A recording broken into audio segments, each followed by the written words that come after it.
All right, let's continue here now. Gauteng Premier Panyaza Lesufi has tweeted that the death toll from the Christmas Eve gas tanker explosion in Boksburg on Gauteng's East Rand has risen to 41.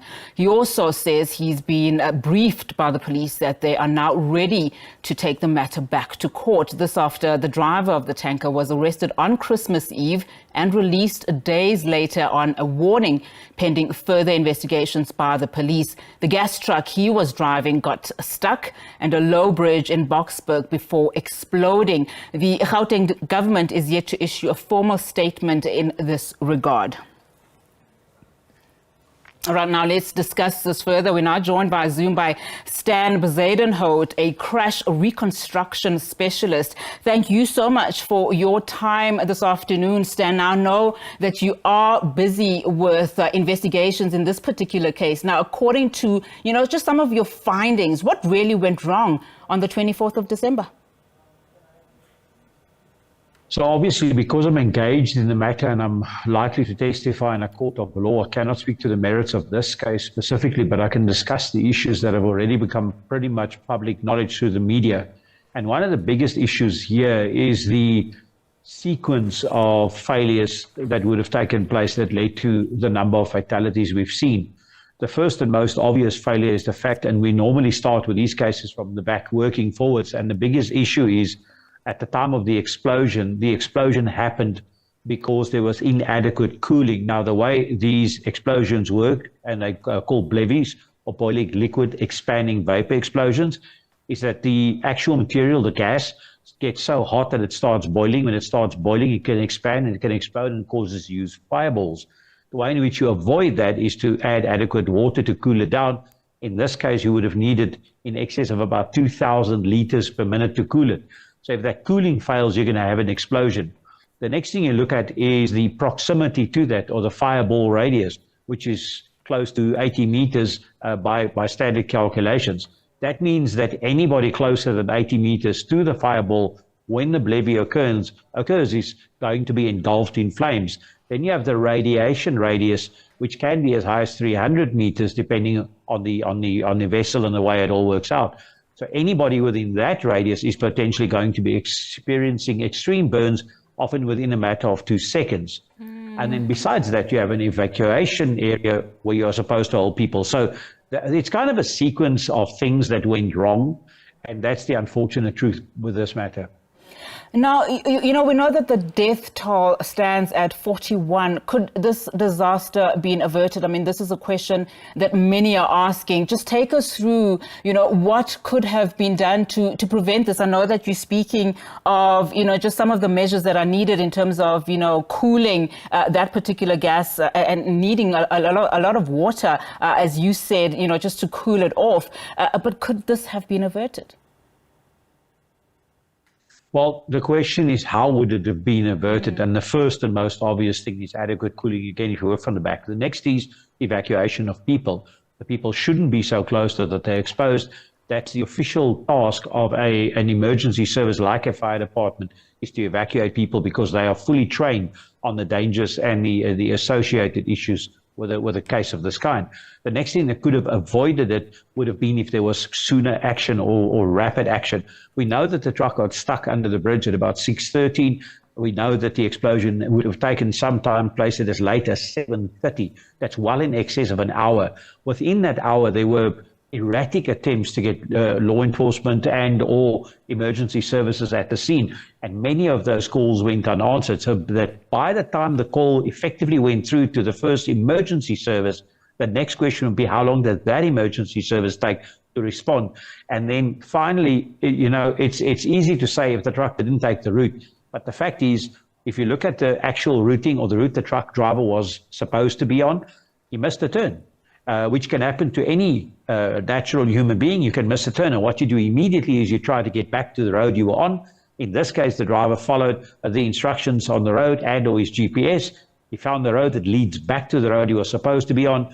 He turned and was encountered with this low bridge.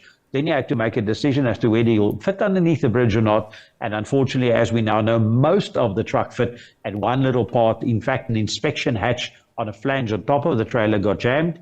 led to a leak, and ultimately, this is also what's concerning. Something caused the fire, not the truck getting stuck. It might never be possible to know what caused that fire. It could be somebody lighting a cigarette, somebody walking past over, a car close by trying to start, an exposed wire somewhere, electrical cables from the train. We don't know. And from the fire, we moved to where we had the explosion ultimately.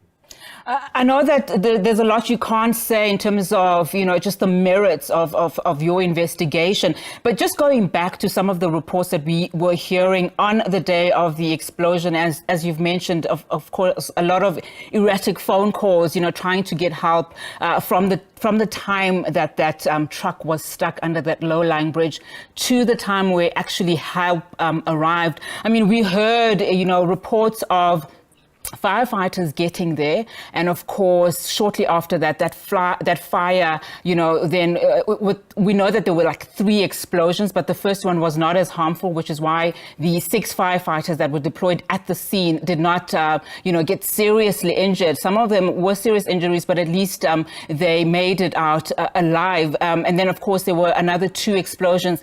So as we're trying to establish this kind of gas, just talk us through what could have possibly been happening within that hour, because we know, as I've said, there were 3 explosions, and the last one is what we understand caused a significant damage and the loss of life.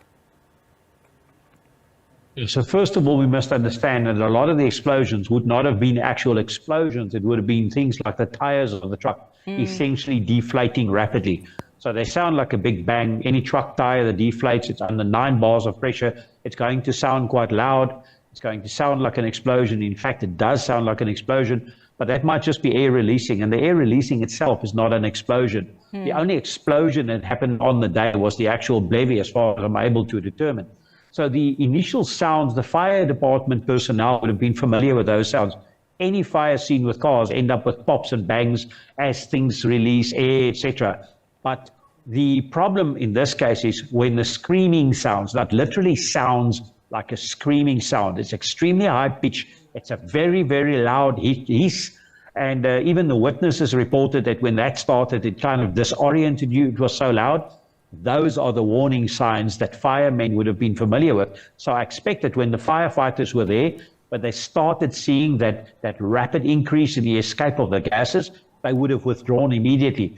The question is whether the members of the public would have seen or known and would have followed them while they evacuated. I looked at video footage of just how close those firefighters were, and I can tell you I cannot imagine a scenario where they were still that close when the levy resulted as when I saw them. So they must have withdrawn or evacuated, and I'm just concerned about why there was no opportunity or no action by the public to evacuate as well, for whatever reason, of course. Just as a final question from me, we know that it's too early to put blame, and you've also, just given a number of scenarios that happened during that day, and police are obviously investigating and want to hold somebody accountable. But can we pinpoint one thing within this accident, thereby saying that this is actually the thing that we need to say, is to blame? Okay, so first of all, I think everybody needs to understand it's not the police's job to punish somebody. It's not their job to find somebody guilty. It's not their job to think that somebody is guilty. I'm a former police specialist myself, and as a police officer, it is your duty to detect a crime, to identify a possible suspect in the crime, to find evidence of their involvement in the actual crime, to then detain them and hand them over to the National Prosecuting Authority, which will make those decisions. So when it comes to blaming, shaming, and finger pointing, unfortunately, in a case of this kind, you'd have to unpack and analyze everything. We have to get actual timelines from the fire departments, possibly their trackers, possibly recordings, possibly cell phone footage and the original dates and times of the cell phone footage, or when the videos and photographs were taken, to piece together a full timeline. And then on top of that, I've still got to go back and 3D laser scan this. We're going to see, was the bridge in fact as high as the sign said? Was it higher? Was it lower? Was the bridge still compatible? We need to draw on its original design specifications and compare it. Same with the tanker and the trailer, or with the truck and its trailer. So when we've done all this, everything has to go to the National Prosecuting Authority. They review this docket, as it were. They look at all the evidence in the reports, and then they decide, Should we even be charging one person, or is it literally an unfortunate event or an inquest? So that's what we'd have to wait to see. I myself, it's not my job as a specialist to determine guilt. It's my job to determine the scientific sequence and the events that happen, to present that to the court and to assist the court with making those decisions. Stan, thank you so much for clarifying all of that for us. Stan Bezuidenhout, he's a crash reconstruction specialist. Of course, we know from Gauteng Premier Panyaza Lesufi's tweet that the death toll in that Boksburg explosion has now risen to 41.